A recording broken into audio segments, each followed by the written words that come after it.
সবাই বলে ওইটার লাগি এই যে ওইটার ধান কেমনে খায় টিকা, এটা আমার খুব ফেভারিট একটা জিনিস, গরুর গোস্তের। এবার আমার ভালা খাবার, খাবারের ভিতরে আসলে কি বলবো, বলার ভাষা নাই, অতুলনীয় স্বাদ।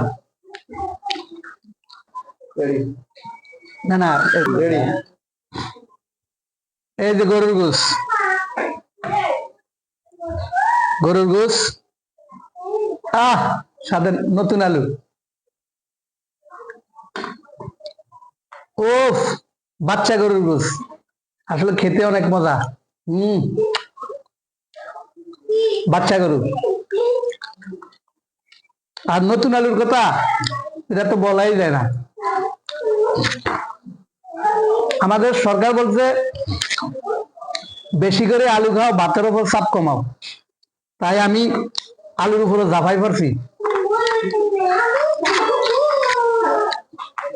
আমি যতদিন বাইসে আছি ইনশাল্লাহ আলু আমার থেকে রক্ষা পাইতো না। আলু ধরছি তো ধরছি, অন্য কিছু থাকুক আর না থাকুক আলু চলবো। আলু 200 টাকা কেজি হবে, কোনো সমস্যা নেই, সমস্যা নাই, এটা চলবে।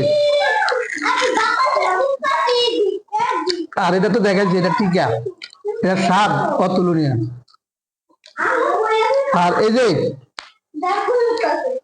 নদীর কোরাল, একবার খাইলে বারবার খেতে মন চায়, জিভে পানি আসবে।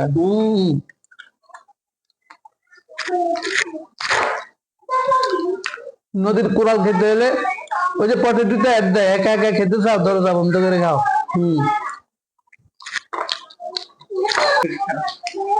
আর এটা মাখা সালাদ, দেশি শসা, তার সাথে আছে ধনিয়া পাতা, আছে কাঁচামরিচ, আছে টমেটো।